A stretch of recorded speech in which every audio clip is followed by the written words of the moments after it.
Good morning to all. Today we will study about substations. Now for transferring electrical power from one place to another, we need various types of electrical equipments. Like for distributing and transmitting purposes, we need towers, we need poles, conductors, insulators. So all these equipments are used in transmission and distribution system. अब जो transmission हम कर रहे हैं electrical power का, it is very high, it is at very high voltage at 220 kV, 132 और 400 kV. तो ये जो वोल्टेज है ये किसी यूज़ का नहीं है, it is only for transmission purposes. So इसको हमने स्टेप डाउन करना है with the help of a step down transformers. अब जो सबस्टेशन पे step down transformer, power transformers लगे हुए हैं, अब ट्रांसफार्मर का जो प्रोटेक्शन है हमने वो भी करना है with the help of a lightning arresters. More over जो वहाँ पे सप्लाई आ रही है उसको कंट्रोल भी करना है, उसको प्रोटेक्ट भी करना है इक्विपमेंट्स को. तो वहाँ पे सर्किट ब्रेकर्स भी इंस्टॉल्ड हैं, रिलेज भी इंस्टॉल्ड हैं to detect the fault and circuit breaker to open the circuit to isolate the faulty parts. There are isolators also, lightning arresters also. So when these assembly of equipments are placed at one place, the assembly of these equipments at one place is known as substation or switchgear. So the function of substation is to protect, control and switch the electrical power supply. So these are some equipments used at substation or required at substation. First one is lightning arrestor. जो lightning arrestor है वो parallel में connect होता है with line. One end to the line and other end of the lightning arrestor is earth. जिस equipment को हमने protect करना है उसके parallel में ये lightning arrestor connect होगा. So it will protect the protected equipment from over voltages and also limits the duration and amplitude of the flow of current. They are also known as surge diverters क्योंकि ये जो current जो over currents हैं उनका path को divert कर देगा to the अर्थ.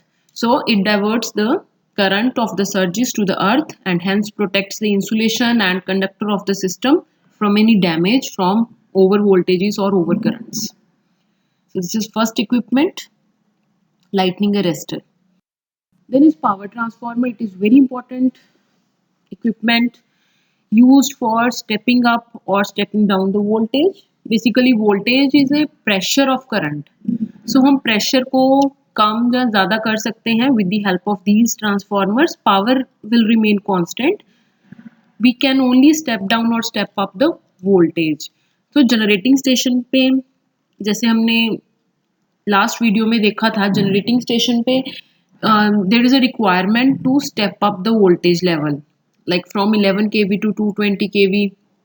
वहाँ पे हमें स्टेप अप ट्रांसफार्मर्स चाहिए होंगे, बट जो हमने स्टेप अप की है वोल्टेज 220 kV वो किसी यूज़ की नहीं है, हम उसे एज सच यूज़ नहीं कर सकते. We have to step down that voltage, उसका लेवल हमें कम करना पड़ेगा.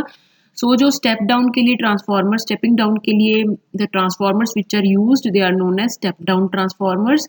सब स्टेशन पे we are using step down transformers. Here in the picture you can see it is the transformer which is used at substation. These are various parts. Conservator tank, क्योंकि जो main tank है उसमें oil है, oil जो है वो contract और expand हो रहा है. ड्यूरिंग एक्सपेंशन ऑफ ऑयल जो भी ऑयल है वो जाके कंजर्वेटर टैंक में कलेक्ट हो जाएगा. मोर ओवर अगर हमने ऑयल डालना भी है तो through this conservator tank we can add the oil to the main tank. Then buckles relay to protect the transformer from any internal faults. इसका अलग से वीडियो बनाया हुआ है buckles relay पे. I will give the link in the description box. Then the breather. अब जो oil है मेन टैंक में वो कंट्रैक्ट या एक्सपैंड हो रहा है, मीन्स जो ट्रांसफार्मर है वो ब्रीथ कर रहा है. इट मीन्स जो एयर है सराउंडिंग का वो rush in and rush out होगा. तो थ्रू दिस ब्रीदर, इस ब्रीदर में सिलिका जेल होगा. वो सिलिका जेल क्या करेगा, जो एयर जा रहा है अंदर during breathing in of the transformer, वो उसमें जो ह्यूमिडिटी होगी कुछ भी उसको एब्जॉर्ब कर लेगा. So the air free from humidity it will go to the main tank. Then these are cooling tubes. इसमें जो ऑयल है वो कॉन्टिन्यूसली सर्कुलेट होता जाएगा सो डैट द जो अंदर हीटिंग हुआ है मेन टैंक में due to very high voltage, because इसमें कॉइल्स हैं, प्राइमरी एंड सेकेंडरी कॉइल्स हैं मेन टैंक में, तो ऑयल का जो टेम्परेचर है वो बढ़ता रहेगा, तो through these cooling tubes it will circulate so that temperature will be maintained. Then is instrument transformers. दो तरह के इंस्ट्रूमेंट ट्रांसफॉर्मर्स हम यूज करते हैं, one is CT, other is PT, current transformer and potential transformer. आप sub station में बहुत high level का वोल्टेज है 220 केवी, हम उसको डायरेक्टली 220 और मोर और 66 और 11 केवी, हमारे पास कोई कन्वेंशनल मेथड्स नहीं है कि हम उसको मेजर कर सकें. कन्वेंशनली हम वोल्ट मीटर से हम very low voltages we can measure. तो उतनी हाई वोल्टेज को 220 केवी, let us say that it is 220 केवी, उसको मेजर करने के लिए we need potential transformer. Potential transformer क्या करेगा, उस वोल्टेज को स्टेप डाउन कर देगा. Here in the picture you can see it's the potential transformer जो कि पैरेलल में लगा हुआ है लाइन के, और then is a current transformer that is in series, क्योंकि हमने करंट को मेजर करना है तो it is in series and potential is in parallel. तो पोटेंशियल ट्रांसफार्मर क्या करेगा, लाइक लेट अस से कि 100 वोल्ट है और हमने पोटेंशियल ट्रांसफार्मर से उसको स्टेप डाउन कर लिया 5 वोल्ट में. अब हमने उस 5 वोल्ट को मेजर कर लिया with the help of a voltmeter, our conventional voltmeters. तो हमें पता है जब 5 वोल्ट मेजर करेगा इट मीन्स जो एक्चुअल वोल्टेज है दैट इज 100, मीन्स उसका कुछ रेशो है. तो इससे हम पोटेंशियल ट्रांसफार्मर से हम जो वोल्टेज है, वोल्टेज लेवल है सब स्टेशंस पे, that can measure. Similarly the current transformers. अब जो पोटेंशियल ट्रांसफार्मर्स हैं basically they are step down transformers, क्योंकि इसमें वोल्टेज लेवल को हमने कम करके मेजर कर लिया. अब जो करंट ट्रांसफार्मर्स हैं they are basically the step up transformers. Why? Because जो हमारा वोल्टेज लेवल को हमने स्टेप अप कर दिया, इट मीन्स जो करंट का लेवल है वो कम हो गया, because they are inversely proportional in case when the power is constant.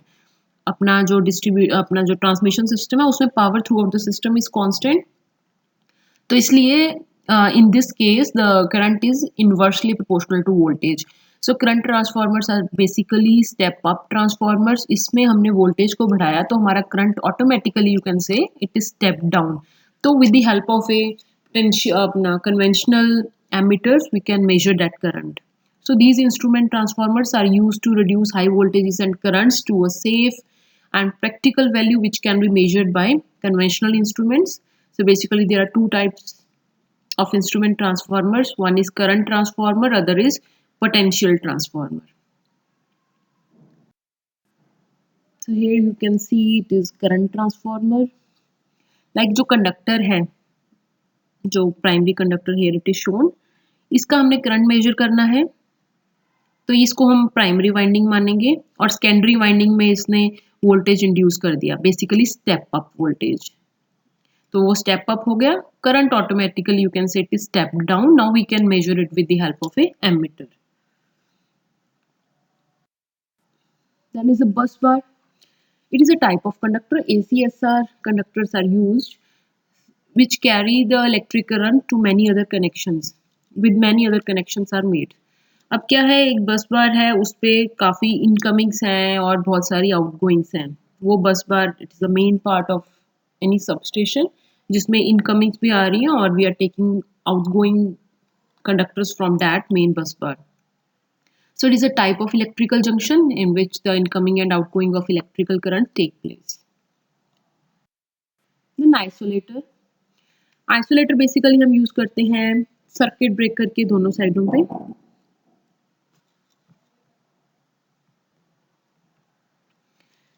For example अगर कोई भी फॉल्टी पार्ट को आइसोलेट करने के लिए, लाइक अगर कोई भी फॉल्ट आता है तो रिले उस फॉल्ट को डिटेक्ट करेगी और वो मैसेज देगी सर्किट ब्रेकर को, एंड द सर्किट ब्रेकर के जो कंटैक्ट्स हैं दे विल गेट ओपनड. अब क्या है, अब नो लोड कंडीशंस हैं क्योंकि जो सर्किट ब्रेकर के कंटैक्ट हैं वो ओपन हो गया. अब नो लोड कंडीशन है, अब आइसोलेटर को हम दोनों साइड से ओपन कर देंगे. सर्किट ब्रेकर के दोनों साइड क्या है, आइसोलेटर, उसको हम ओपन कर देंगे just to isolate that part. तो it always isolator always operates under no load conditions. और फिर जो सर्किट ब्रेकर पे कोई भी मेंटेनेंस वाला अगर कोई वर्क है तो वो जब हो जाएगा सर्किट ब्रेकर पे, तो पहले सर्किट ब्रेकर के कंटैक्ट नहीं बंद करेंगे, पहले हम दोनों साइड के आइसोलेटर बंद करेंगे because there is still no load condition. तो जब दोनों साइड के आइसोलेटर को हमने बंद कर दिया, then we can close the circuit breakers contacts. So isolator always operates on no load conditions. So it is a type of a switch which is employed only for isolating the circuit when the current has been interrupted. Then circuit breaker, it is also an electrical switch which is used for opening or closing the electrical circuits whenever fault occurred. So it has fixed contact and moving contact. ये message किससे लेगा? Relay से. Circuit breaker ने सिर्फ contacts को open करना है. अब जब कंटैक्ट्स ओपन होंगे तो उसमें आर्क बनेगी, because at very high voltage at substation those contacts get open, so there will be a arc between those contacts. अब उसके साइडों पे हमें कोई मीडियम चाहिए जो उस आर्क को क्वेंच करेगा. तो अब जो आर्क क्वेंचिंग मीडियम है वो ऑयल भी हो सकता है, वो एयर भी हो सकता है, SF6 भी हो सकता है और वैक्यूम भी हो सकता है. Basically it will B insulator. तो जो ऑयल अगर हम यूज़ कर रहे हैं सर्किट ब्रेकर में तो that will known as oil circuit breaker. अगर एयर यूज़ कर रहे हैं as a quenching medium then it will be known as air circuit breaker and SF6 circuit breaker, and for vacuum it will be a vacuum circuit breaker. So the type of quenching medium we are using in circuit breaker, on that basis the naming of the circuit breaker has been done. Then the battery, the operation and automatic control circuits, the protective relay system as well as emergency lightning circuits are supplied by storage batteries. इसका अलग से video है, उसका मैं description box में I will give its link, so just go to that link for checking the working and their maintenance work of the battery at substations. Then the capacitor banks. So they consist of capacitors. Either they are connected in series or in parallel. तो capacitor bank क्या है? Basically जो हमारा low power factor आ रहा है due to the inductive load, power factor 1 के आसपास होना चाहिए. That is desirable. Preferably it should be near to 1, 0.8, 0.9 और 1. But due to inductive load ये पावर फैक्टर बहुत कम हो जाता है, 0.5, 0.6. So to correct that power factor we have to connect the capacitor banks in parallel to the load. तो जो capacitor banks हैं they will draw leading current which increase the power factor. Then relays. So these are sensing device which sense the fault, then determines its location, and finally it sends tripping command to the circuit breaker. So circuit breaker, after getting the command from the relay, disconnects the faulty element. Now the types of substation. There are two types of substation, indoor और outdoor. Maximum substation है जो वो outdoor होंगे, but due to some conditions substation can be indoor also. जो भी operators अगर substation का within the building install होगा उसे हम इंडोर सबस्टेशन कहेंगे. Basically they are basically the insulation provided in indoor type substations are by SF6 gas by some insulation, so that क्योंकि जो आउटडोर में स्पेस का इतना प्रॉब्लम नहीं है तो उसमें हम जो इंसुलेशन है बिटवीन द इक्विपमेंट्स वो बाय एयर भी ऑटोमेटिकली मिल रही है, because air works as a insulator.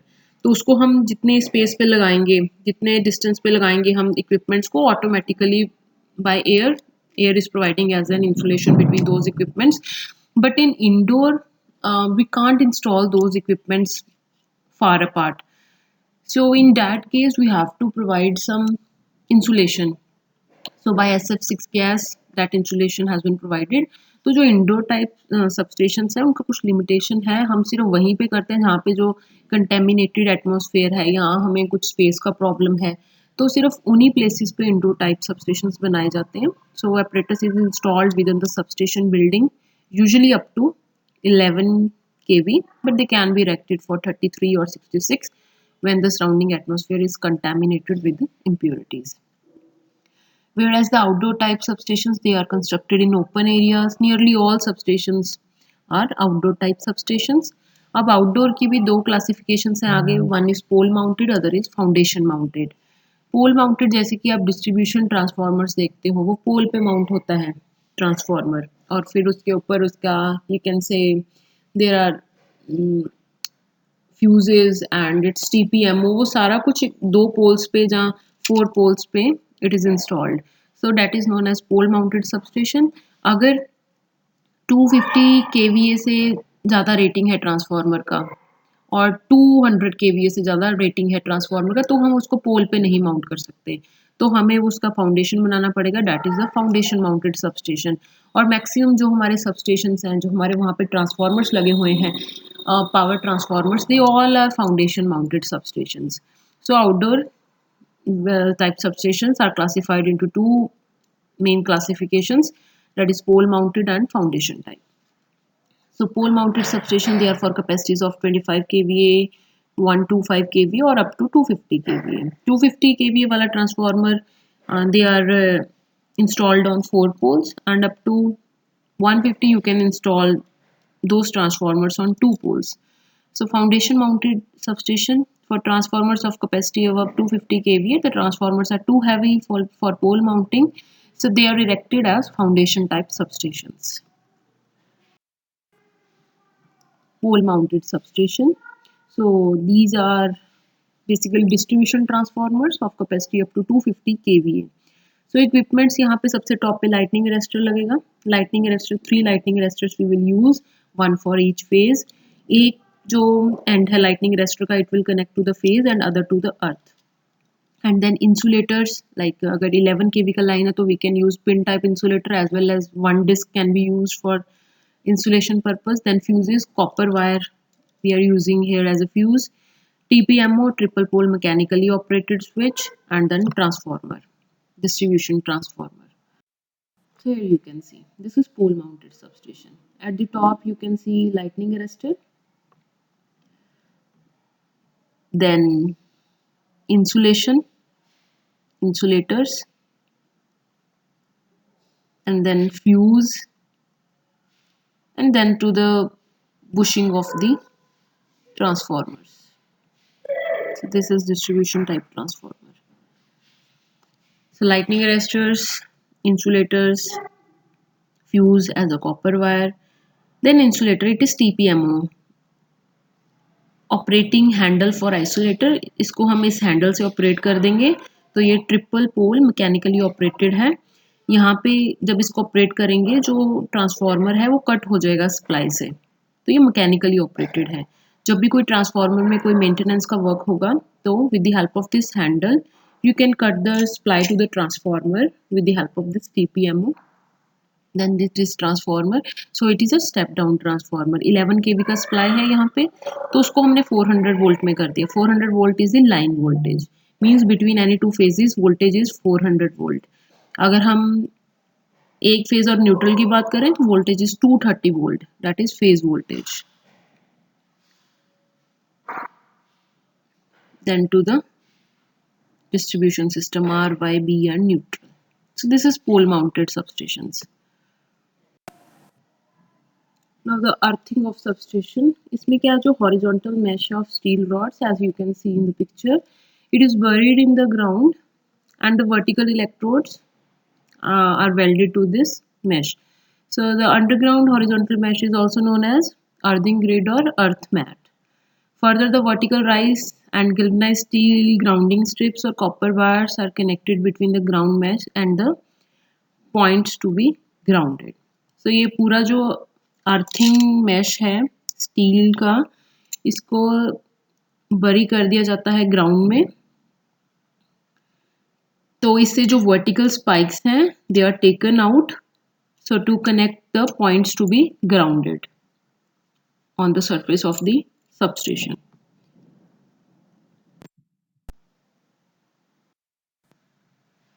Now this is the key diagram for 220 kV. इसमें आप 220 kV की बस बार देख रहे हैं.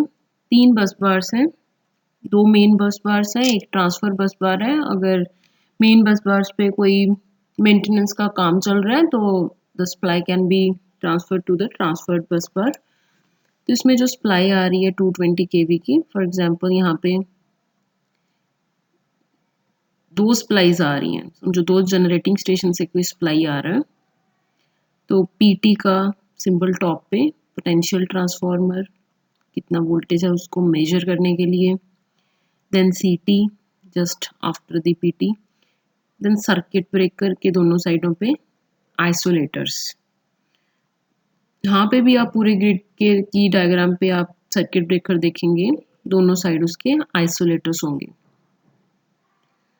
तो 220 kV फीडर से लाइन आ रही है, PT then CT then circuit breaker. तो 3 बस बार्स हैं, हमने आइसोलेटर्स के थ्रू तीनों को सप्लाई दिया हुआ है। तो जो बस बार एट प्रेजेंट काम करेगी उसका जो आइसोलेटर है वो क्लोज होगा, बाकी ओपन होंगे।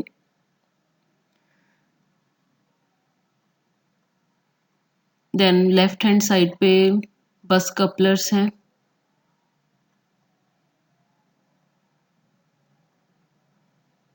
Then bus PT, then lightning arrester. After bus bars you can see circuit breaker, दोनों साइड पे आइसोलेटर्स, देन लाइटनिंग अरेस्टर्स, बिल्कुल ट्रांसफार्मर के साथ, क्योंकि ट्रांसफार्मर बहुत कॉस्टली इक्विपमेंट है तो उस पर तो लाइटनिंग अरेस्टर लगाया जाएगा to protect it from any lightning. Then CT, then transformer is of 100 MVA जो कि 220 को 132 kV में स्टेप डाउन कर रहा है। Then CT to measure the current output from the transformer. Then again circuit breaker, दोनों साइडों पे उसके आइसोलेटर। फिर ये जो बस बार है इट इज़ ऑफ 132 kV। जो ऊपर वाली बस बार थी it was of 220 kV, now it is of 132 kV। इसको हमने सप्लाई दे दिया। फिर एज इट इज़ वही सर्किट ब्रेकर है, दोनों साइड पे आइसोलेटर है, then lightning arrester, then CT, then 50 MVA transformer which converts 132 to 33 kV। फिर उसके बाद 33 kV बस बार को सप्लाई दे दिया and then the outgoing feeders.